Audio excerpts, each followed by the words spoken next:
नमस्कार मित्रांनो, welcome to our channel. विद्यार्थी मित्रांनो, तुम्ही जर MH लॉ CET 3 इयरची किंवा MH लॉ CET 5 इयरची परीक्षा दिली असेल आणि सध्या तुमची कॅप रजिस्ट्रेशन प्रोसेस ही सुरू असेल तर आजचा हा व्हिडिओ तुमच्यासाठी एक लाईफ सेवर व्हिडिओ ठरणार आहे. अनेकदा काय होतं की सीईटीला खूप चांगले मार्क्स मिळतात, पण फक्त एका छोट्याशा चुकीमुळे किंवा डॉक्युमेंट व्हेरिफिकेशन न झाल्यामुळे विद्यार्थ्यांचं संपूर्ण वर्ष देखील वाया जातो.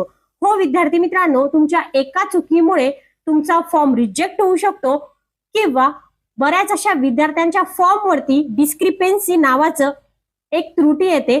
तर तुम्हाला माहिती आहे का डिस्क्रिपेन्सी म्हणजे नेमकं काय आणि कोणत्या स्टुडंटला याचा सामना करावा लागतो, कोणत्या स्टुडंटला डिस्क्रिपेन्सी येते? तर मित्रांनो, काळजी करू नका. आजच्या या व्हिडिओमध्ये आपण पाहणार आहोत की डिस्क्रिपेन्सी म्हणजे काय आणि डिस्क्रिपेन्सी जर तुमच्या फॉर्म वरती आलं तर त्याला कशा प्रकारे सॉल्व्ह करायचं, डॉक्युमेंट व्हेरिफिकेशन नक्की कसं होतं, ई व्हेरिफिकेशन म्हणजे काय आणि कोणती कागदपत्रे लागतात आणि चूक झाली तर ती कशी सुधारायची. तर व्हिडिओ शेवटपर्यंत नक्की पहा. आणि मित्रांनो, व्हिडिओच्या शेवटी मी तुम्हाला अतिशय महत्वाची टीप देखील देणार आहे, त्यामुळे संपूर्ण व्हिडिओ स्किप न करता बघा. तर सर्वात पहिले आपण जाऊया सीईटी सेलच्या वेबसाईट वरती आणि तिथे माहिती करून घेऊया की लॉ सीईटी 3 इयर साठी आणि लॉ सीईटी 5 इयर साठी किती फॉर्म आतापर्यंत व्हेरीफाईड झालेले आहेत. मित्रांनो, लॉ सीईटी 3 इयर साठी न्यू रजिस्ट्रेशन झालेले आहे 37,508 आणि त्यापैकी 20,134 जे ऍप्लिकेशन आहे तर ते लॉक करण्यात आलेले आहे आणि त्यापैकी फक्त 11,746 जे ऍप्लिकेशन्स आहे तर तेच व्हेरीफाईड झालेले आहे. म्हणजेच की यामध्ये अजून बरेच असे फॉर्म आहे जे व्हेरीफाईड होण्याचे बाकी आहे. तर हे झाले 3 इयरचे. आणि मित्रांनो, 5 इयर लॉ सीईटीचे 12,262 नवीन रजिस्ट्रेशन झाले. त्यापैकी 6,551 ऍप्लिकेशन लॉक झाले आणि त्यापैकी फक्त 4,392 असे ऍप्लिकेशन आहे जे पूर्णपणे व्हेरीफाईड झालेले आहे. म्हणजे अजून बरेच असे ऍप्लिकेशन आहेत जे व्हेरीफाईड होण्याचे बाकी आहे. तर मित्रांनो, आता काय होतंय की बऱ्याच अशा विद्यार्थ्यांना डिस्क्रिपेन्सी नावाची एक त्रुटी येते आणि विद्यार्थी गोंधळतात. त्यांना समजत नाही की ही डिस्क्रिपेन्सी कशा प्रकारे आपण सॉल्व्ह करायला पाहिजे. तर विद्यार्थी मित्रांनो, चला आपल्या मेन लेक्चरला आपण स्टार्ट करूया. सगळ्यात आधी समजून घेऊया की डॉक्युमेंट व्हेरिफिकेशन हे कसं होतं. मित्रांनो, लॉ सीईटीची व्हेरिफिकेशन प्रोसेस जी आहे तर ती पूर्णपणे ऑनलाईन ई व्हेरिफिकेशन असते आणि याचा अर्थ तुम्हाला कुठेही प्रत्यक्ष कॉलेजमध्ये किंवा कोणत्याही ऑफिसमध्ये जाण्याची गरज नसते. जेव्हा तुम्ही कॅप पोर्टलवरती तुमचे डॉक्युमेंट्स अपलोड करता तेव्हा सीईटी सेलचे जे अधिकारी असतात, ज्यांना स्क्रुटिनी कमिटी असे म्हणतात, तर ते ऑनलाईन पद्धतीने तुमची कागदपत्रे तपासत असतात आणि यामध्ये दोनच गोष्टी होऊ शकतात.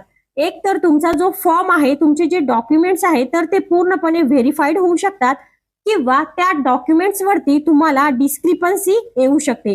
तर व्हेरीफाईड म्हणजे काय, तर तुमचे सर्व डॉक्युमेंट्स बरोबर आहेत आणि तुमचा फॉर्म अप्रूव्ह झाला. आणि त्याचबरोबर डिस्क्रिपन्सी म्हणजे काय, तर तुमच्या फॉर्म मध्ये किंवा डॉक्युमेंट्स मध्ये काहीतरी चूक आढळली आहे, त्यामुळे तुमच्या फॉर्म वरती हे डिस्क्रिपन्सी आलं आहे. विद्यार्थी मित्रांनो, डिस्क्रिपन्सी कशा प्रकारे आपण सॉल्व्ह करू शकतो ते आपण पुढे बघणारच आहोत. विद्यार्थी मित्रांनो, चला तर मग पाहूया दोन्ही कोर्सेस साठी म्हणजेच की लॉ सीईटी 3 इयर साठी आणि लॉ सीईटी 5 इयर साठी नक्की कोणती कागदपत्रे तुम्हाला लागतात. तर सर्वात पहिले तुम्ही काय करायचं आहे की एक चेकलिस्ट बनवायची आहे आणि या चेकलिस्ट मध्ये जे तुमचे IMP डॉक्युमेंट्स आहे तर ते सर्व IMP डॉक्युमेंट्स तुम्हाला या चेकलिस्ट मध्ये घ्यायचे आहे. तर ही चेकलिस्ट तुम्हाला कशा पद्धतीने बनवायची, तर स्क्रीनवर बघा सामान्य कागदपत्रे जे सर्वांसाठी अनिवार्य आहे, म्हणजेच की लॉ सीईटी 3 इयर साठी देखील आणि लॉ सीईटी 5 इयर साठी देखील. तर सर्वात पहिले तुमच्याकडे ऍप्लिकेशन फॉर्म आणि तुमचा रिझल्ट म्हणजेच की स्कोर कार्ड हे दोन्ही देखील असणे गरजेचे आहे. त्यानंतर आहे 10वी आणि 12वीची मार्कशीट विथ पासिंग सर्टिफिकेट. त्यानंतर तिसरं डॉक्युमेंट तुमच्याकडे असणं गरजेचं आहे आणि ते म्हणजे जे विद्यार्थी 3 इयर लॉ सीईटी करत आहात तर त्या विद्यार्थ्यांकडे ग्रॅज्युएशनची डिग्री, सर्व सेमिस्टरची मार्कशीट आणि पदवी प्रमाणपत्र असणे गरजेचे आहे.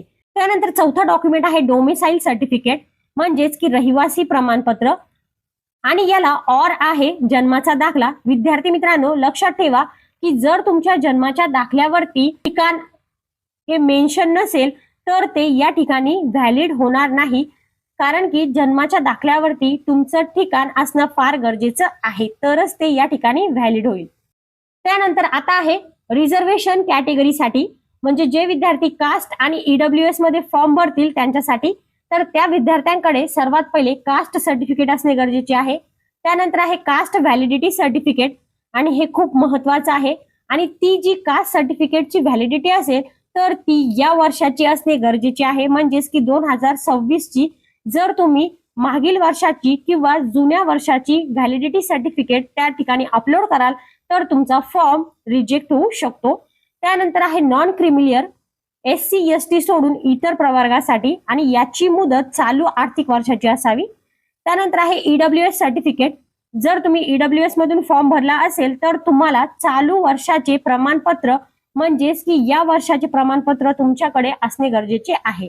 तर अशा प्रकारे हे झालं सामान्यसाठी आणि रिझर्वेशन कॅटेगरीसाठी. मित्रांनो, आता आपण येऊया सर्वात महत्वाच्या मुद्द्यावरती, म्हणजेच की फॉर्म भरल्यानंतर तुम्हाला कसं समजणार की तुमच्या फॉर्म वरती डिस्क्रिपन्सी आलेली आहे ते. तर विद्यार्थी मित्रांनो, यासाठी तुम्ही काय करायचं आहे की फॉर्म भरल्यानंतर त्याला तसंच न सोडता, म्हणजे एकदम रिलॅक्स न होता, तुम्ही तुमचं लॉग इन ID पासवर्ड टाकून रेग्युलरली तुमचा फॉर्म चेक करत राहा. जर तुमच्या डॉक्युमेंट्स मध्ये कुठेही कोणत्याही ठिकाणी चूक असेल तर त्या ठिकाणी तुम्हाला डिस्क्रिपन्सी असा मेसेज येतो. सर्व फॉर्म तुम्ही व्यवस्थितपणे चेक करून घ्यायचा आहे, आणि तुमच्या फॉर्म मध्ये ज्या ठिकाणी डिस्क्रिपन्सी आली असेल तर समजायचं त्या ठिकाणी तुम्ही कोणती तरी चूक केलेली आहे. आता आपण बघूया की सामान्यतः कोणत्या अशा चुका असतात ज्यामुळे तुम्हाला हे डिस्क्रिपन्सी म्हणजेच की त्रुटी येते. तर या स्क्रीनवरती स्पष्टपणे दिलेलं आहे बघा, सामान्यतः कोणत्या चुकांमुळे त्रुटी येते. तर यामध्ये पहिली चूक तुमची असू शकते की डॉक्युमेंट ब्लर किंवा अस्पष्ट अपलोड करणे. म्हणजेच तुम्ही डॉक्युमेंट तर अपलोड केले, परंतु असे डॉक्युमेंट अपलोड केले जे रिडेबल नाही. रिडेबल नाही म्हणजे काय, जे पूर्णपणे वाचता येत नाही किंवा ते ब्लर आहे. तर जे स्टुडंट अशा प्रकारचे डॉक्युमेंट अपलोड कराल तर त्या स्टुडंटला डिस्क्रिपन्सी येऊ शकते. त्यानंतर आहे दुसरा पॉइंट, म्हणजेच की मार्कशीट वरील नाव आणि फॉर्म मधील नावात फरक असणे. आता बरेच विद्यार्थी काय करतात की मार्कशीटवर असलेलं नाव वेगळं असतं आणि फॉर्म मध्ये वेगळंच लिहितात, आणि त्यामुळे काय होतं की त्यांची या ठिकाणी त्रुटी निघते, म्हणजेच की डिस्क्रिपन्सी येते. त्यानंतर आहे कास्ट किंवा नॉन क्रिमिलियर जुने अपलोड करणे. आता विद्यार्थी मित्रांनो, बरेच असे विद्यार्थी काय करतात, सर्व डॉक्युमेंट्स व्यवस्थितपणे अपलोड तर करतात, मात्र नॉन क्रिमिलियर आणि कास्ट सर्टिफिकेट हे काय करतात, जुने अपलोड करतात. आणि मग जुने अपलोड केल्याने काय होतंय की त्यांना डिस्क्रिपन्सी म्हणजेच की त्रुटी येते आणि त्यांचा फॉर्म रिजेक्ट होतो.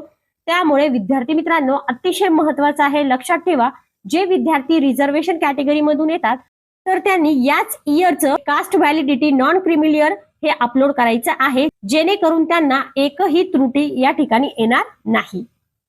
तर मित्रांनो, हा सर्वात शेवटचा आणि अतिशय महत्वाचा पॉइंट आहे की जर तुम्हाला डिस्क्रिपन्सी येत असेल तर त्याला सॉल्व्ह कसं करायचं, त्यावरती उपाय काय. तर विद्यार्थी मित्रांनो, घाबरून जाऊ नका. त्रुटी आली तर CET सेल तुम्हाला तुमचा फॉर्म अनलॉक करून देतो. त्यानंतर तुम्हाला लॉग इन करायचं आहे, आणि जी चूक सांगितली आहे, उदाहरणार्थ समजा फोटो तुमचा क्लिअर नाही, तर तो फोटो पुन्हा चांगल्या क्वालिटीमध्ये रिअपलोड करा. आणि रिअपलोड करण्या अगोदर एकदा खात्री करून घ्या की फोटो आपण व्यवस्थित स्कॅन केलेला आहे ना, तरच तो अपलोड करा, आणि मग फॉर्म पुन्हा सबमिट करा. जोपर्यंत तुम्ही ती चूक सुधारत नाही तोपर्यंत तुम्हाला पहिल्या फेरीत म्हणजेच की राऊंड फर्स्ट मध्ये कॉलेज अलॉट मिळणार नाही. तर लक्षात आलं, अशाच पद्धतीने तुम्ही तुमच्या फॉर्मवर आलेल्या त्रुटी ह्या सॉल्व्ह करू शकता. विद्यार्थी मित्रांनो, आजची बोनस टिप म्हणजे 30 तारीख ही लॉ CET 3 इयरच्या विद्यार्थ्यांसाठी कॅप रजिस्ट्रेशनची लास्ट डेट आहे, आणि त्याचप्रमाणे 9 तारीख कॅप रजिस्ट्रेशन 5 इयर साठी करणाऱ्या विद्यार्थ्यांना शेवटची तारीख आहे. त्यामुळे काय करायचं आहे की शेवटच्या दिवसाची वाट पाहत बसायची नाही. सर्व डॉक्युमेंट्स ओरिजिनल स्कॅन करूनच अपलोड करायचे आहे. मोबाईलचे फोटो किंवा झेरॉक्सच्या कॉपी अपलोड करणे टाळा, जेणेकरून एकाच फटक्यात तुमचे जे व्हेरिफिकेशन आहे तर ते पूर्णपणे सक्सेसफुल होईल. जर तुम्हाला फॉर्म भरताना किंवा व्हेरिफिकेशन मध्ये काही अडचण येत असेल तर खाली कमेंट बॉक्समध्ये नक्की विचारा. मी प्रत्येकाला उत्तर देण्याचा प्रयत्न करेल. आणि मित्रांनो, माहिती आवडली असल्यास व्हिडिओला लाईक करा, चॅनलला सबस्क्राईब करा आणि तुमच्या लॉ करणाऱ्या सर्व मित्रांसोबत हा व्हिडिओ नक्की शेअर करा. आणि मित्रांनो, या अगोदरच्या लेक्चरमध्ये आपण conversion certificate, gap certificate, migration certificate या सर्व विषयी असणारे डाऊट्स क्लिअर केलेले आहेत.